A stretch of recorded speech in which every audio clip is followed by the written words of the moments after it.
Daryl here, and I want to share some thoughts on the waiting is the hardest part. Tom Petty and the Heartbreakers got it right in their hit song, The Waiting is the Hardest Part. Business involves many times of waiting. We get a verbal approval from a prospect and have to wait for the order. We interview a great potential employee and wait for them to come on board and get up to speed. We create a new offering and wait to see the fruits. We send a large invoice and wait for the check to arrive.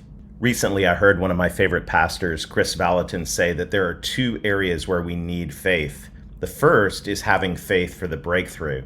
The second is our faith as we wait for the breakthrough. I've discovered that I'm pretty good at the first part. I can believe for breakthrough. I can see a vision and take action. Where I struggle is in the second part. How do I wait in a posture of faith that the breakthrough will come? Where's my heart in the season of waiting? My heart can become wobbly. There are moments of confidence that things will come together. Then there are moments of doubt that can become times of despair. These moments of doubt can become habitual. Then we end up sabotaging the breakthrough we so deeply want.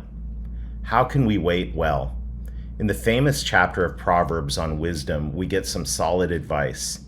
If you wait at wisdom's doorway, longing to hear a word for every day, joy will break forth within you as you listen for what I'll say.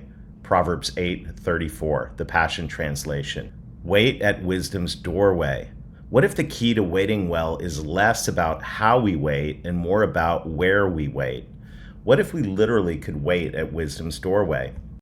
Over the years, I've heard it taught that Jesus is the personification of wisdom. When you go to the earlier parts of Proverbs 8, you discover that wisdom was present and actively involved when the world was created.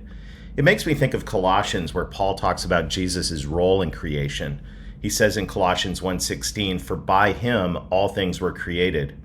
I don't think it's a big leap to see that wisdom's door is actually Jesus' door. If it's not the same door, I bet they're at least neighbors. When we're sitting at wisdom's door, we are waiting for Jesus to invite us in to speak to us during the waiting. The proverb goes on to say that joy will break forth inside me as I listen to what wisdom has to say. That's incredibly helpful. Let's be honest, in times of waiting, joy is often the last thing I'm feeling. Worry and anxiety are simmering right below the surface. And while I usually do a decent job at suppressing these emotions, they still simmer in the background. What if they could be neutralized with joy? Being filled with joy in the waiting is purely radical, and it is possible. How do we get there? Listen to God during the times of waiting. When worry bubbles to the surface, wait at wisdom's door and listen for the voice of God. I stumbled into this the other night at 3:30 a.m.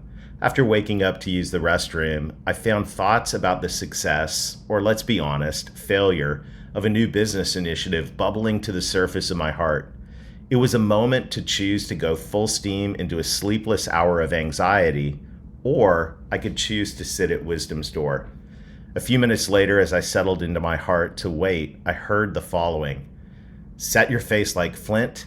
Keep moving forward. This is going to be great. Go back to sleep. Thank you, wisdom. When the waiting becomes the hardest part, we are invited to sit at wisdom's doorstep and listen. In doing this, we have the opportunity to be filled with joy as Jesus speaks into our situation.